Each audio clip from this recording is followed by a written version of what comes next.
Item ಯಾವುದೇ ಇರಲಿ try ಮಾಡಿ ಆಚಿ ಚಿಕನ್ ಮಸಾಲಾ. ಹರಿಹರ ಪಂಚಮಸಾಲಿ ಪೀಠದಿಂದ ಸ್ವಾಮೀಜಿಯವರ ಉಚ್ಚಾಟನೆ ಮಾಡಿದ ಬೆನ್ನಲ್ಲೇ ಈಗ ಪಂಚಮಸಾಲಿ ಪೀಠ ಗಲಾಟೆ ಇನ್ನೂ ಮುಗಿದಿಲ್ಲ.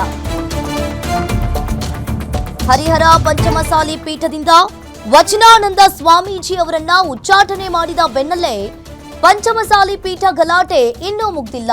ಸ್ವಾಮೀಜಿ ಪರ ಇರುವವರ ವಿರುದ್ಧ ಟ್ರಸ್ಟಿಗಳು ಕೂಡ ಒಂದ್ ಕಡೆ ಕಿಡಿಕಾರ್ತಾ ಇದ್ದಾರೆ. ಮಾಜಿ ಶಾಸಕ ಅರುಣ್ ಕುಮಾರ್ ವಿರುದ್ಧ ವಾಗ್ದಾಳಿಯನ್ನ ನಡೆಸ್ತಾ ಇದ್ದಾರೆ.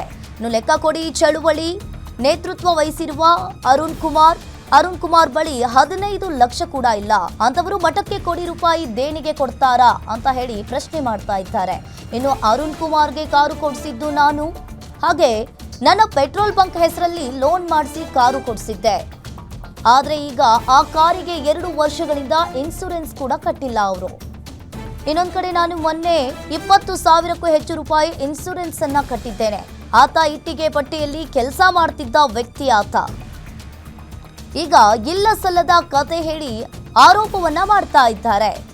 ಪಂಚಮಸಾಲಿ ಪೀಠದ ಟ್ರಸ್ಟಿ ಚಂದ್ರಶೇಖರ್ ಪೂಜಾರ್ ವಿರುದ್ಧ ವಾಗ್ದಾಳಿಯನ್ನ ನಡೆಸಿದ್ದಾರೆ. ಇನ್ನು ಒಂದ್ ಕಡೆ ಪಂಚಮಸಾಲಿ ಪೀಠ ಗಲಾಟೆ ಇನ್ನು ಮುಗಿಯೋ ಲಕ್ಷಣಗಳು ಕೂಡ ಒಂದ್ ಕಡೆ ಕಾಣಿಸ್ತಾ ಇಲ್ಲ.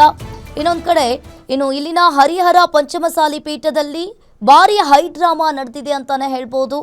ಲೆಕ್ಕಾಕೊಡಿ ಅಭಿಯಾನ ತೀವ್ರಗೊಂಡ ಬೆನ್ನಲ್ಲೇ ವಚನಾನಂದ ಶ್ರೀಗಳನ್ನ ಪೀಠದಿಂದ ಉಚ್ಚಾಟನೆ ಮಾಡಲಾಗಿದೆ. ಉಪ್ಪು ತಿಂದ ಮನೆಗೆ ದ್ರೋಹ ಬಗೆಯೋರು ಅನ್ನಂತ ಒಂದು ಗಾದಿ ಮಾತಿದೆ. ಇವತ್ತು ಉಪ್ಪು ತಿಂದ ಮನೆಗೆ ಅರುಣ್ ಕುಮಾರ್ ದ್ರೋಹ ಬಗೆದಿದ್ದಾನೆ.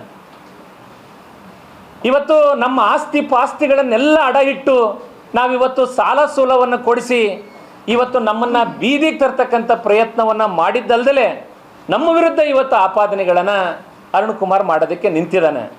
ಕೇವಲ ನನ್ನ ಆಸ್ತಿ ಅಡ ಇಟ್ಟು ಕೋಟ್ಯಾಂತರ ರೂಪಾಯಿ ಸಾಲ ಕೊಡಿಸಿರೋದಲ್ಲ.